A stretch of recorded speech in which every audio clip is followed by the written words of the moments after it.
Добрый вечер, дорогие телезрители. В прямом эфире, опять передача Хастагалаунто. Мы выходим чуть в обновленном формате, выходим в понедельник, а не по пятницам. Будем теперь всегда в понедельник выходить.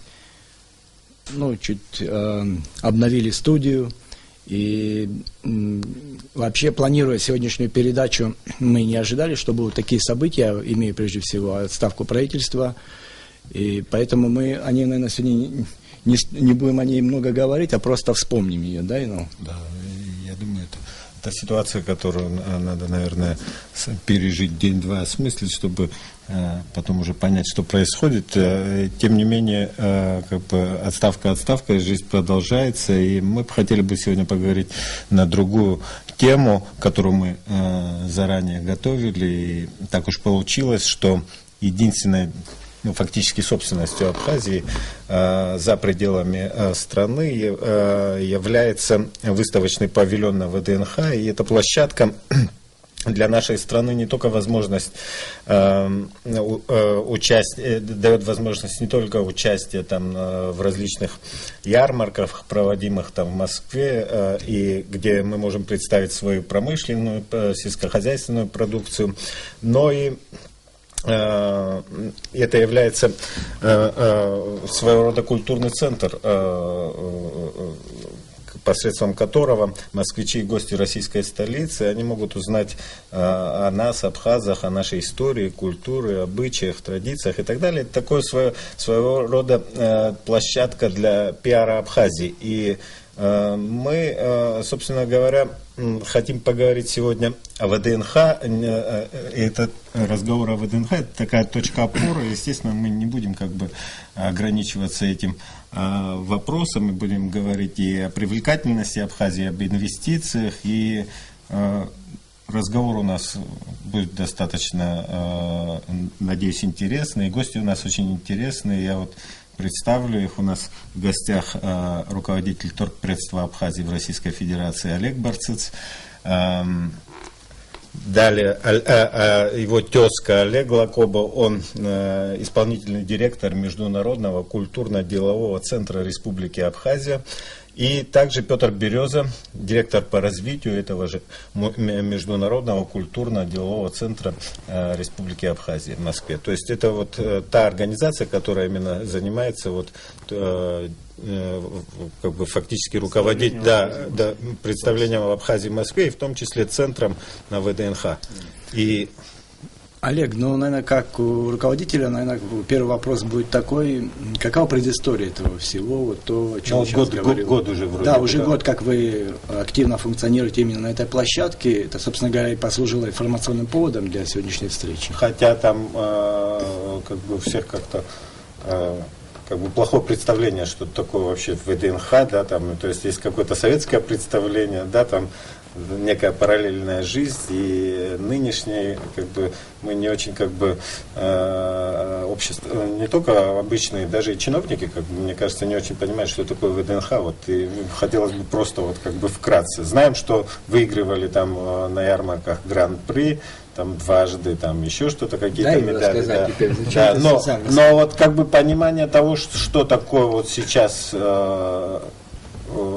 этот центр для Абхазии, вообще зачем он нужен, не очень и ясно. Я постараюсь рассказать и о предыстории этого проекта, и о том, что представляет собой сегодняшний ВДНХ, о тех перспективах, которые открываются перед Республикой Абхазия в связи с тем, что функционирует культурно-деловой центр на этой площадке. И, наверное, поговорим о планах, наших дальнейших планах, которые достаточно обширны. Но предыстория такова. Без малого 3 года назад было подписано межправительственное соглашение, в соответствии с которым на ВДНХ, тогдашнем ВВЦ Абхазии, планировалось передать помещение, один из павильонов, для создания торгово-выставочного центра. Такое межправсоглашение было подписано между двумя странами, и дальше началась кропотливая работа по, собственно, вступлению в права хозяев абхазской стороной. А были проблемы какие-то? Или... Да, хватало достаточно острых нерешенных вопросов, которые не позволяли нам подписать непосредственно договор аренды на 50 лет и принять фактически этот павильон. Было несколько пунктов в договоре, которые мы считали ущербными для абхазской стороны. И, исходя из этих соображений, приложили немало усилий для того, чтобы снять эти пункты, которые были заведомо невыгодны нам. Достаточно сказать, что дважды этот вопрос выносился на заседание межправительственной комиссии абхазско-российской. В конечном итоге удалось убедить российскую сторону в том, что наши аргументы, наши притязания, они обоснованы, они логичны. Таким образом были сняты все эти моменты, которые мешали нам приступить к непосредственной работе. И немногим менее года назад, в апреле месяце 2014 года, был подписан договор. С подписанием этого договора начался уже новый этап сотрудничества нашего, который накладывает на нас серьезные обязательства и по срокам, и по финансированию данного объекта, и по приведению соответствующей документации в надлежащий вид, поскольку этот павильон, это здание является памятником культурного наследия, и оно обременено массой различных обязательств, массой различных ограничений. Достаточно сказать, что площадка ВДНХ, она содержит в себе массу памятников культурного наследия, и в последнее время возобладал следующий подход. Все эти здания, все эти памятники, они находятся под пристальным вниманием российских и московских властей. С недавнего времени указом президента Российской Федерации все, что находится на территории ВДНХ, то есть сама площадка, соответственно, все сооружения, объекты, передано на баланс московского правительства. Москва на данный момент является полноправным хозяином этой площадки. Там поистине происходят тектонические сдвиги, туда вкладываются весьма серьезные финансовые средства, и изменилась и сама философия, концепция этой площадки. То есть вы под нее подстроиться должны в эту концепцию? Мы вынуждены ее учитывать в нашей работе. А вообще, кроме юридических, какие еще трудности, проблемы? Может, пока об этом поговорим, а потом уже о потенциале и какие у вас планы? С другой стороны, я так понял, все-таки вот этот объект дали, там он и ремонт там требуется, и все остальное. Безусловно. Да, но там не как у нас этот памятник архитектуры можно за ночь снести. Я так понимаю, там и гвоздь не вобьешь без каких-то таких об этом даже говорить излишне, да. Совершенно верно. Если допустить такое образное выражение, там мы вынуждены ходить как по минному полю. Потому что любое телодвижение, оно требует определенного согласования и определенных разрешений со стороны московского правительства. Ну а ранее это было федеральное правительство Российской Федерации. На данный момент удалось силами небольшой команды удалось расконсервировать этот павильон, подключить его к системам жизнеобеспечения и, по сути, уже какое-то небольшое время этот павильон функционирует. Он функционирует пока что в таком, скажем так, тестовом усеченном режиме, поскольку для того, чтобы запустить его на полную мощность, нужно приложить массу усилий. Это требуются и финансовые ресурсы, и интеллектуальные ресурсы, и требуется хотя бы просто даже время. Концептуально. А вообще какая площадь, о чем идет речь? Это здание площадью без малого 1000 квадратных метров. Там Петр Станиславович может точнее сказать. 936,6. Да. Что это представляет собой с точки зрения технической стороны, я думаю, лучше расскажет Петр Станиславович. Конечно. Я занимаюсь как раз вопросом документации, поскольку памятник, значит так, на площади фонтана Дружбы народа, называется это площадь Дружбы народа, стоит 5 павильонов, среди которых находится павильон Химия. Он является памятником истории архитектуры. Бывший Химия, сейчас да, он изначально был Литва, даже мы всем говорим, что мы въехали в Литву. Нас меньше нам нравится, тем не менее. А кто еще там представлен? Значит, рядом с нами, если стоять лицом к нашему павильону с правом, это Молдова. с левой стороны через один павильон, это Киргизия. Киргизия. Также Армения находится через площадь от фонтана, прямо напротив нас.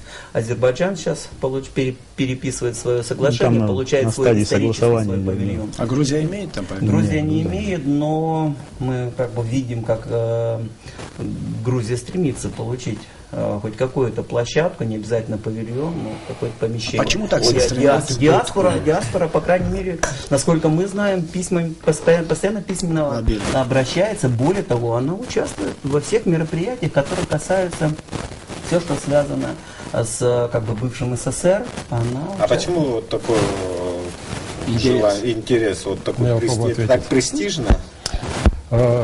Хочу сказать немножко о цифрах, просто чтобы было понятно, что это за место, что это за площадка ВДНХ. Вот по данным правительства Москвы и руководства ВДНХ, за 2014 год ВДНХ посетило порядка 20 миллионов человек. Это постоянные мероприятия, это праздничные дни, городские мероприятия, мероприятия федерального уровня. Любое праздничное событие собирает несколько сот тысяч человек. Ну вот каток там был самый большой в Европе. Открыт самый крупный каток в мире? В мире. Подай Самый крупный документы. каток. Значит, постоянное скопление народа, постоянные мероприятия, постоянный живой интерес со стороны и гостей столицы, и иностранцев, и, собственно, москвичей. Вы говорите к нашему павильону. Я имею в виду Вообще ВДНХ площадки, и да. центр ВДНХ. Петр Станиславович уже сказал о том, что наш павильон, так счастливо сложилось, находится в числе 5-6 самых престижных по расположению. Поэтому те несколько мероприятий, которые мы уже провели силами вот этого центра на нашей площадке, на площадке павильона Абхазия, он собирает огромное количество людей. Достаточно сказать, что вот, скажем, с сентября, вот с Дня Абхазии, вообще мероприятие Международного культурно-делового центра посетило уже около 50 тысяч человек. Это о чем-то говорит. Я думаю, что для всех нас очевидно, и для телезрителей достаточно понятно, что лучшего места для того, чтобы пропагандировать Абхазию, чтобы представить нашу культурную идентичность, нашу богатую историю, наш сегодняшний день, наше искусство, придумать невозможно. Вот, собственно, этим и объясняется интерес к этой площадке. Поэтому мы считаем, что сделать необходимо все для того, чтобы в полной мере функционировал там Абхазский культурный выставочный центр. Дело в том, что мое глубокое убеждение, вот этот интерес к этой площадке, вот этот интерес к нашим проектам, к нашим мероприятиям дает основание нам сделать такой вывод, что мы без ложной скромности можем рекомендовать отнестись к этому как к национальному проекту. Это огромное скопление людей, это постоянный, перманентный интерес к нашей стране. Но я, насколько понимаю, у вас не только мероприятия, несущие такой общий имиджевый нагрузку, а имеется в виду еще и производство там ярмарки, то есть где конкретные товары и где там какие-то конкретные сделки заключаются. Я правильно понял? Да, если позволят, коллеги, до того, как мы получили павильон, который сейчас павильон Абхазии, мы 3 года подряд участвовали в международной сельскохозяйственной выставке «Золотая осень». То есть арендовали у кого-то или... На общих условиях, да, там такие, на условиях ВДНХ, скажем так, да, как и регионы России, как зарубежные страны, как крупные производители, мы представляли Абхазию, мы приходили туда, арендовали площади и, соответственно, делали экспозицию Абхазии, абхазских производителей. 3 года подряд, можно здесь, я думаю, не скромничать, 3 года подряд это золотые медали, это огромное скопление людей, это хороший имиджевый эффект. 2 года подряд Гран-при, мы единственная страна, которая получила 2 года подряд Гран-при, что для наших возможностей, конечно, очень приятно. Ну и конкретные, А конкретные работы в этом году, да, это 3-й год нашего участия, в этом году, что приятно, да, многие наши производители откликнулись на нашу просьбу приезжать все-таки и вместе с нами представлять свою продукцию, чтобы быть в непосредственном контакте с потенциальными покупателями. Это бесплатно для них? Но они чувствуют вообще Нет, там эффект? есть какой-то выставочный взнос, достаточно условный. И правительство нам помогает в этом. Но это общие условия экспозиции для этого формата. То есть... Мне вообще интересно, вот эти выставки, это все хорошо, там мы выигрываем, мы показываем миру, что у нас Нет, есть. это прямой путь Да, контакта производителя с покупателем. Но То есть, потом есть некое продолжение, там, Конечно, этот эффект конечно. какой-то, Контракта, что эти конечно. бизнесмены приезжают, производители там показали свою продукцию, безусловно, все это там наша, попробовали это и так наша далее. конечная цель. Помимо имиджевой, это непосредственные конечные результаты. То есть контракт – это возможность нашего производителя продать свой продукт, качественный, хорошего уровня, в данном случае на российском рынке. А какого вида продукты были? В основном это то, что мы смогли подобрать качественного, соответствующего стандартам. Это продукция 2 заводов, которые производят вино. Это лимонад, это чача. В этом году были... А мед у вас тоже, по-моему? Мед у нас тоже был, да. То есть это направление, я уже, что-то мы хотим вас приблизить. То, что мы все знаем, практической производится в Абхазии качественного и хорошего. То есть то, что... Но мало. Но мало. 13 компаний было в этом году. Но все равно, я так думаю, это 13 компаний, это обычно хочется выбрать, там из 100 компаний, там 13 компаний выбрать, а в итоге выбираешь из 13 или даже из 10 делаешь 13 и выбираешь. То, что не стыдно показать, и то, что пройдет строгие критерии отбора, потому что там конкурсная комиссия, там оценка идет абсолютно вслепую. То есть само участие – это гарантия качества этого продукта. Участие в конкурсах, выставки, это гарантия качества продукта. Но сами это те производители, которые едут, они что ощущают после этого? Они ехали, вы как-то отслеживаете? Немножко со скепсисом все это было, но на выходе уже после того, как они получили медали, после того, как они вступили в непосредственный прямой контакт с покупателями. У нас были на площади нашей экспозиции были представители крупных торговых сетей. Сейчас, с учетом того, что мы на телевидении, я не хочу называть название, но это тысячи и тысячи магазинов, если говорить о продукции. У нас пищевая продукция, мы ее представляем. И на фоне санкций, которые сейчас в отношении России происходят, это, конечно, это политика очень перспективное импортозамещения, это наша возможность.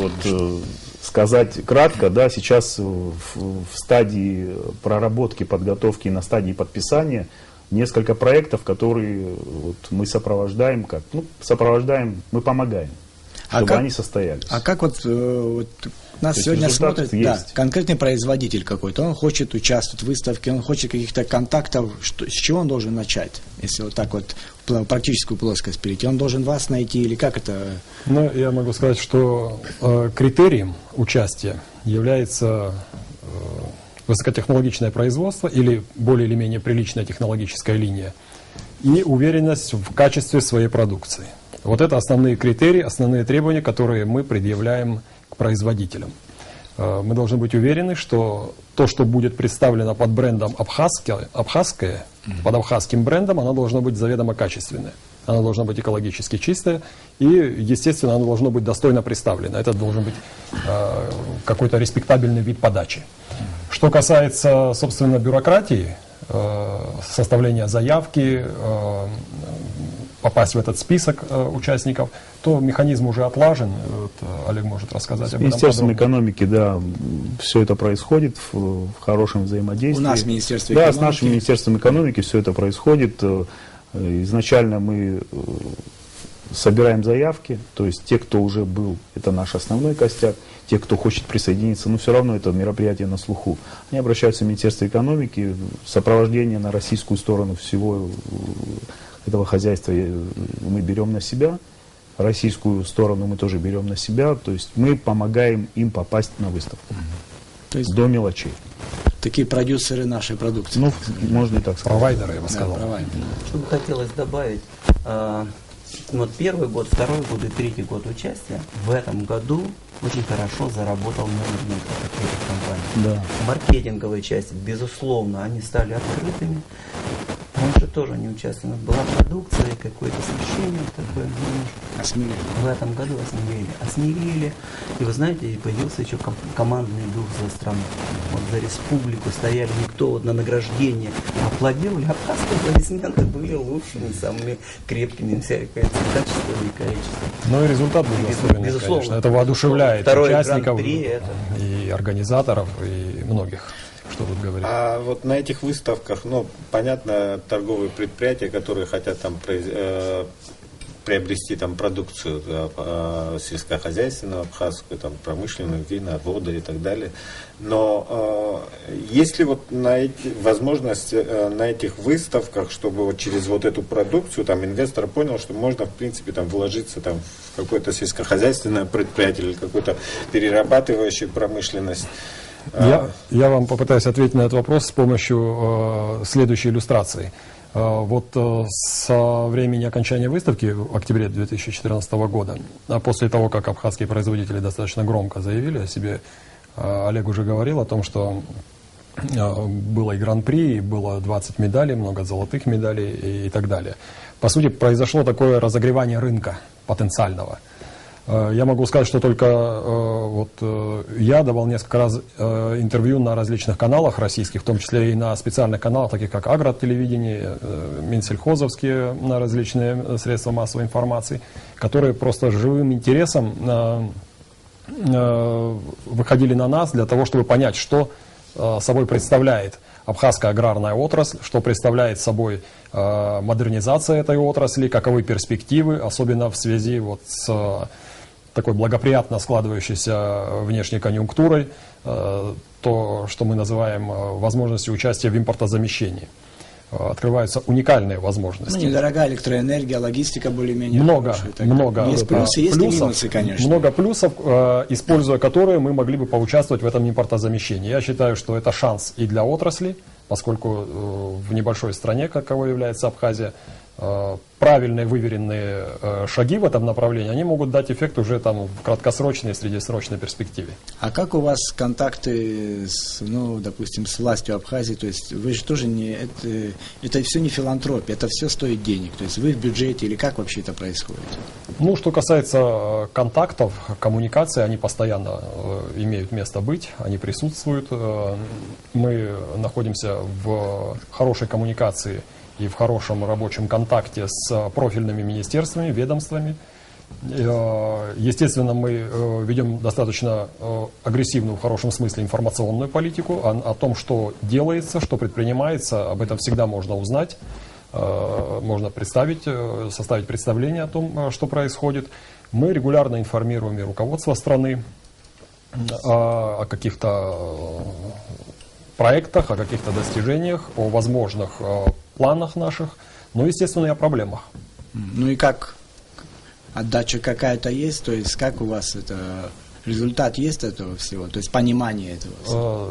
Результат Мы есть, мы видим, это очевидно. Я имею в виду, это есть результат, если да. понимание, вот мы с вами общались, и мы видим, как у вас все просто, вот вы горите, воодушевлены, и вот, может, не хватает чуть-чуть ресурса какого-то внешнего для того, чтобы раскрыться. Вот Ну, я об этом имею. На самом деле, о воодушевлении вы заметили совершенно правильно. Я считаю, что вот небольшая команда, у нас вообще нет практики, как бы, комплементарности, Да. особенно в отношении там, друг друга.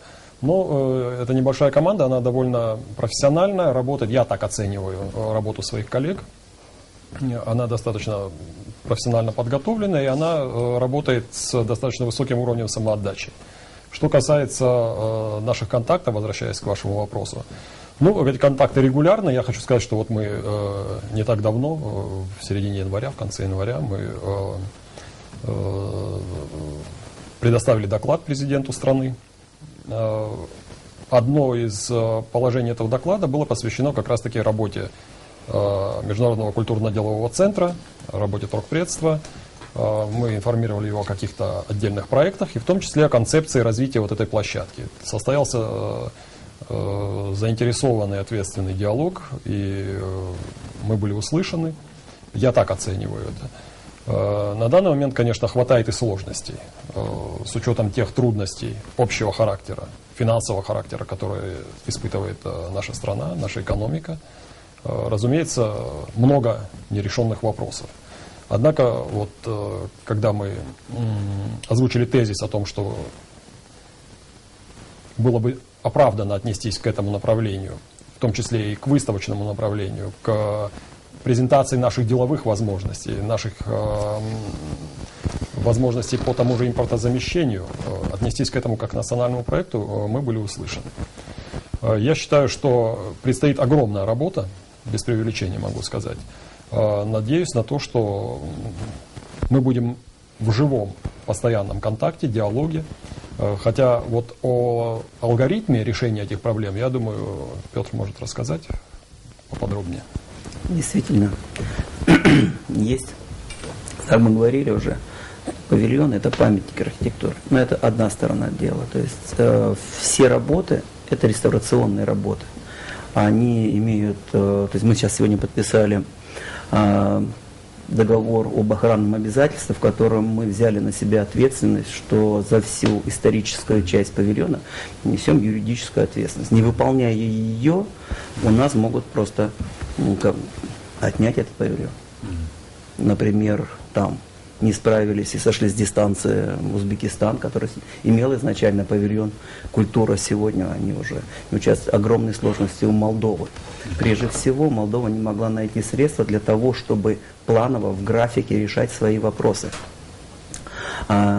Первые вопросы, которые и нас сегодня ждут, прямо они на повестке дня. Это техническое обследование павильона, знать его состояние, его нагрузки, то есть там шурфение. Потом определение этих элементов историко-архитектурных элементов. Ведь изначально, как мы говорили, это павильон химия. А до того это был Литва. Если у нас есть обязанность восстановить, реставрировать этот павильон, и нам бы не очень хотелось восстанавливать павильон Литву. Поэтому здесь очень интересная, сложная, научная, архитектурная работа. Для этого, конечно, нужны профессионалы. Здесь на бытовом уровне это решить просто невозможно. А это средства, это, безусловно, деньги. К этим деньгам еще и графики. То есть нам отведено 2 года на реставрацию павильона. Причем мы должны еще и реализовать свою концепцию, что мы хотим видеть в этом павильоне. Это можно сделать при условии профессиональной команды. То есть вы на ходу и это реставрируете, и работаете, и да, все да, в вместе. данной ситуации именно так. Мы, по сути, мы должны были открыть наш павильон только через 2 года. А сегодня нас уже посетило 50 тысяч гостей. Мы провели выставку «Горная Абхазия».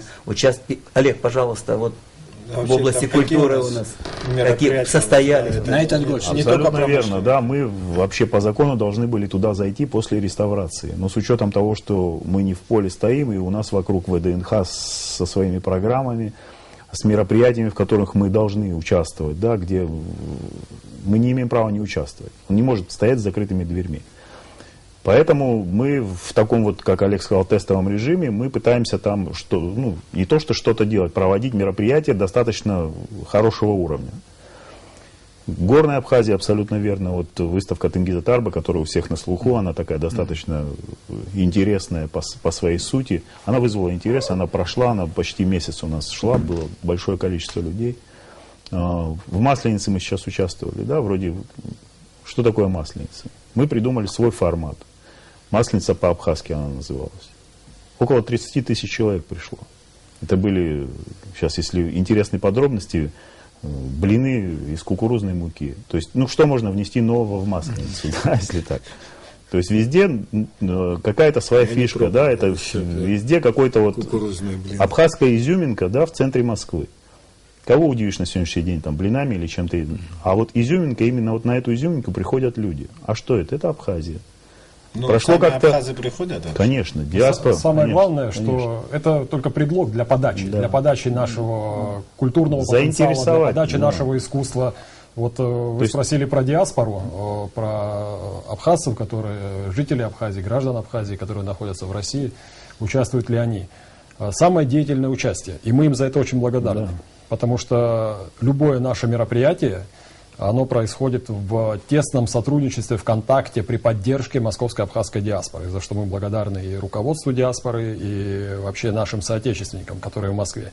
Это и молодые люди, которые своей энергией, своим задором, они, во-первых, сами получают удовольствие, помогают нам и привлекают своих друзей, привлекают своих сокурсников в свое комьюнити, да, в том числе и в соцсетях и так далее. Они привлекают к нашим мероприятиям, помогают показать в большем многообразии наши проекты. Это и люди достаточно, это уже люди старшего поколения, зрелого возраста, которые приходят. Задача такая, чтобы каждый нашел там для себя частицу чего-то интересного. Ведь по сути мы понимаем, что этот объект, этот проект в целом, это прообраз некоего дома Абхазии в России. И там должно быть интересно, там должно быть увлекательно, там должно быть комфортно тем, кто пришел. И не только гостям, но и нашим соотечественникам интересно. Вы заговорили вот о нескольких мероприятиях, которые мы проводили. Это в сущности элемент подачи нашей культурной идентичности, нашего искусства, наших возможностей в том, как мы можем представить себя. И это находит живой отклик. Очень, очень много планов на будущее. Я хочу сказать, что, например, вот сейчас мы обсуждаем возможность мероприятия, которое связано с 70-летием Победы.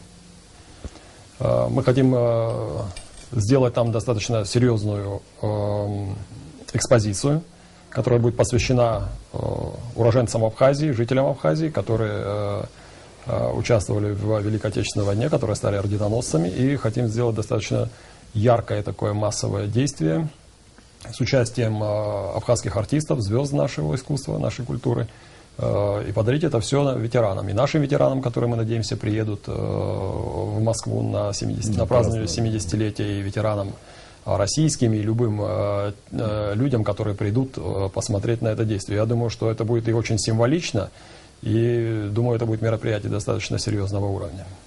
Кроме того, есть мероприятия, которые посвящены сразу за Днем Победы, посвящены памяти первого президента Абхазии, 70-летие которого мы будем отмечать.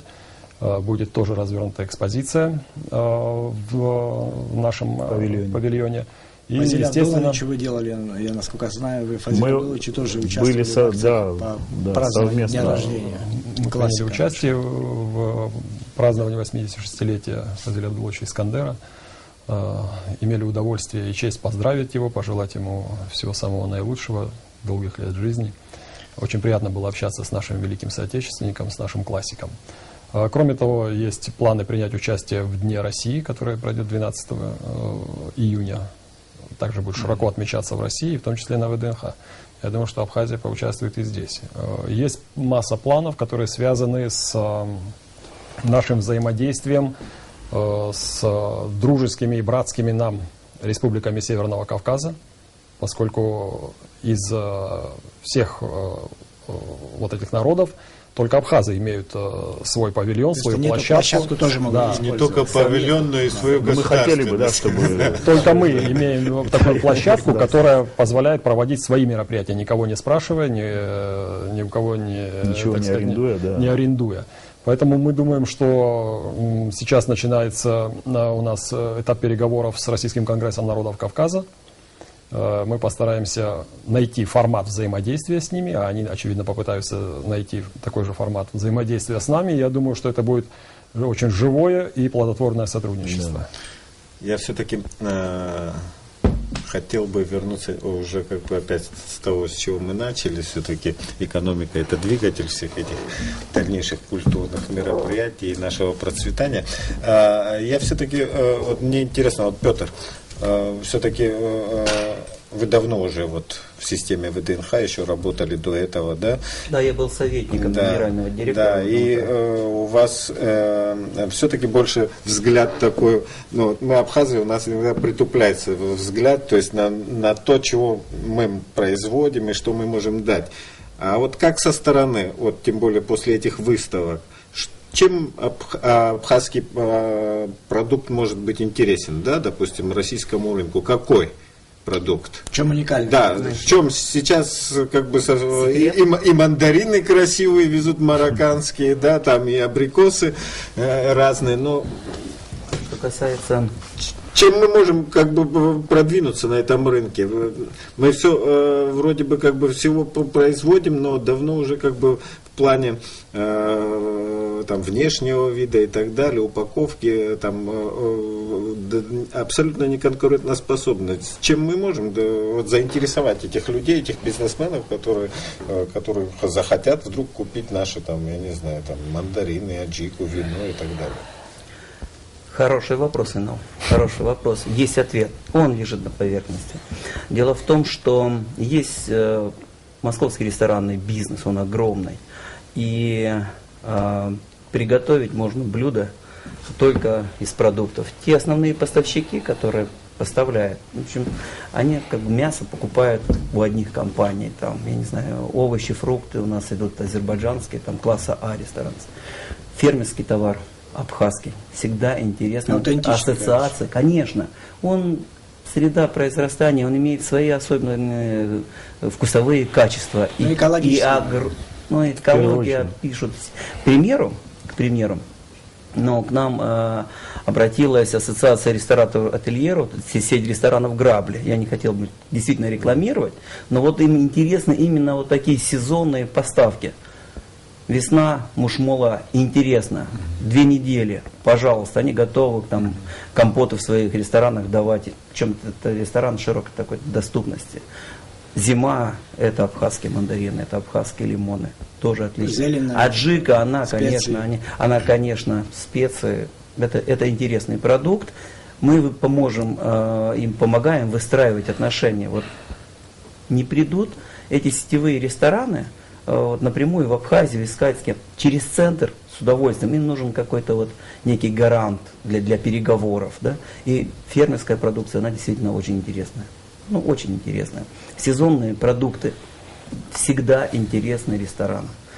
Вот это тоже некий факт. Я просто могу привести в пример, когда на выставке 2013 года мы завезли абхазскую аджику.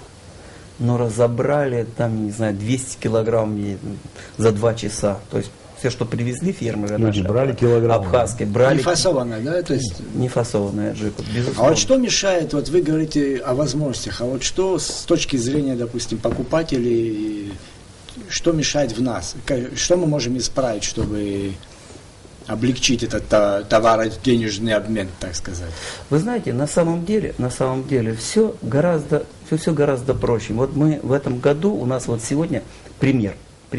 Мы стараемся смотреть действительно, что нужно абхазам, что нужно Абхазии, чем мы можем помочь. Как во внешний, на экспортный вариант, так и современные импортные технологии.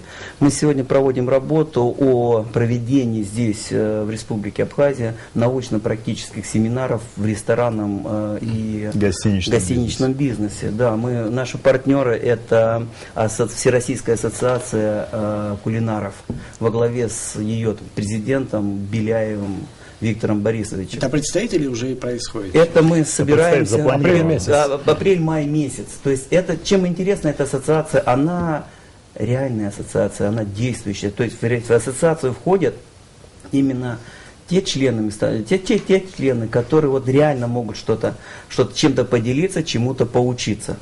И в преддверии курортного сезона мы точно видим, что мы можем помочь нашим абхазским предпринимателям проведение этого семинара наладить понимание собственных процессов, как построить там взаимоотношения с персоналом, с снабжением, опять же, как построить меню, которое было бы интересно российскому туристу. То есть у них, что такое для них Абхазия? Это страна, вот теплая страна у теплого моря, а все ведь гораздо шире. И тут же, после проведения, мы выработаем дорожную карту сюда, в Абхазию, как построить некие стандарты. Ну, в сфере и тут же следом пойдет обратная сторона. Наладится контакт. Ведь приедут кто? Хозяева ресторана. Они приедут для того, чтобы рассказать абхазам, поделиться, пообщаться. Сразу же рассказывают о товарах, о том, что есть и пойдет к осени уже, мы просто так уверены, так работает система. Пойдет обратная сторона. То есть мы стараемся быть какими-то проводниками в обе стороны. То есть и оттуда сюда, из России в Абхазию, из Абхазии в Россию. И, да. я так понял, в принципе, вот участниками этого процесса, допустим, с абхазской стороны, это не обязательно быть там крупному предприятию. Это может быть и маленькое фермерское предприятие. И да? частная гостиница, и ресторан, Да. и все что угодно. Речь идет, по сути, о том, чтобы помочь подтянуть повыше, поднять повыше стандарты. Стандарты своей деятельности, стандарты гостеприимства в целом. Вот для этого мы и привлекаем таких лидеров мнений, которые могли бы приехать и абсолютно бесплатно для абхазских участников показать свои мастер-классы и поделиться какими-то новыми тенденциями, которые происходят вот в этом комьюнити, в этом сообществе. Вот вы про культурный сказали, у нас очень мало времени осталось, буквально 5 минут. Какие вот такое экономическое, торговое, какие мероприятия у вас, вот кроме того, что вы сейчас сказали, что семинар будет, что еще у вас запланировано из таких вот перед Мы говорим о работе центра? Или, да, о работе центра, да. Или более широко? Нет, но- Шире, более шире. Можно и шире, как скажете. Шире, я думаю, не обязательно там как бы фокусироваться только на ВДНХ, потому что ВДНХ мы это должны культура, все-таки да. видеть некое продолжение этого ВДНХ. То вот как свинарка и пастух, да, то есть ты видел все там, а как бы другая жизнь оказывалась совершенно другой, как бы. И потому что нас смотрят люди, и я знаю, я приезжаю в деревню и, допустим, разговариваю с теми же крестьянами, там, деятелями, которые там пытаются там какую-то свою продукцию реализовать, и для которых там, допустим, та же ВДНХ, та же выставка, это кажется такая как бы созвездие, там далекая звезда, о которой он даже не... На самом деле бывает там жизнь намного проще, да, и то есть есть вещи, которые совсем рядом вроде бы. И все-таки мы хотели бы, наверное, чтобы мы уже завершающая стадия, все-таки вот выйти на финишную прямую, и хотели бы все-таки понять, вот эта связь выставки и так далее, насколько мы можем в реальности там продвинуться в развитии там своей экономики, или это, то есть у нас не может быть каких-то быстрых каких-то рывков, или это вот такой постоянно действующий организм должен быть, без которого нельзя? Я считаю, что такой организм, если мы говорим об одном и том же, он обязательно должен быть. Это механизм продвижения в принципе, продвижения имиджа, формирования позитивного образа нашей республики, нашей страны. Естественно, это будет иметь экономический эффект, ярко выраженный. То есть, совершенно... меня вот все спрашивают, а что это нам дает по деньгам? То есть это, по большому счету, это не бизнес. Это, еще раз говорю, продвижение позитивного Нет, ну, имиджа. просто у многих, это чем мы занимаемся, это разогревание, понятно, но многие просто всегда считают, что раз там в ВДНХ, раз народ уходит, то там должен быть обязательно бизнес. То есть, Можно просто да, объяснить? и это для нас нужно для того, чтобы мы все-таки продвигали. Вы сказали, что мы абстрагируемся от ВДНХ, но, видимо, сегодня мы никак не сможем от него абстрагироваться, я чувствую. Поэтому я считаю, что эта площадка – это очень важный и нужный инструментарий, который позволит Абхазии, производителям Абхазии, фермерам Абхазии, крестьянам Абхазии представлять свою продукцию и, самое главное, формировать устойчивый интерес к ней на российском необъятном большом рынке. Это очень важно. Это даст в итоге и экономический эффект, несомненно. Следующий момент. Это место, которое будет позиционировать Абхазию как страну привлекательную, страну дружелюбную, страну узнаваемую. Абхазия, я считаю, обязана просто открыться миру и открыть для себя этот мир. Посредством вот таких площадок, посредством вот таких форматов, я считаю, это сделать эффективнее и проще. Кроме того, мы обязаны просто представить там свою богатую культуру, свою национальную идентичность. Есть еще много побочных различных позитивных эффектов, кроме главных, о которых я сказал. Это и консолидация наших граждан, которые находятся в России. Это выработка такого командного духа, если хотите. Я думаю, вот этим всем задачам, этим целям и соответствует как раз-таки деятельность Международного культурно-делового центра Республики Абхазия. Мы должны уже завершать передачу. Сегодня день памятный, еще очень Он трагически памятный для нашего народа. Это 15-16, это то наступление, которое, к сожалению, закончилось неудачей, но из которой потом родилась победа. И мы никогда это не должны забывать. И все, о чем мы сегодня тоже говорили, это тоже результат этой победы, результат этих жертв огромных. Мы это должны помнить, и их всегда нужно вспоминать. И что бы мы ни делали, это должно быть и в сознании, и в подсознании, передавать мы должны нашим другим поколениям. Спасибо вам огромное за то, что вы делаете. Мы понимаем, что это только вот вершину айсберга мы слегка могли показать и для себя узнать, и телезрителям показать. И мы надеемся, что мы вас чаще будем видеть, а вас слышать, и чтобы вот эта коммуникация из Абхазии в Россию через вас только увеличивалась. Я хочу только напомнить, что Спасибо. у нас сегодня в гостях были руководитель торгового представительства Абхазии в Российской Федерации Олег Барциц и исполнительный директор Международного культурно-делового центра Республики Абхазия Олег Лакоба и директор по развитию этого центра Петр Береза. Спасибо. Вам. Спасибо. Спасибо. До свидания, до следующих встреч, до следующего понедельника. И Валеру Кураску, да.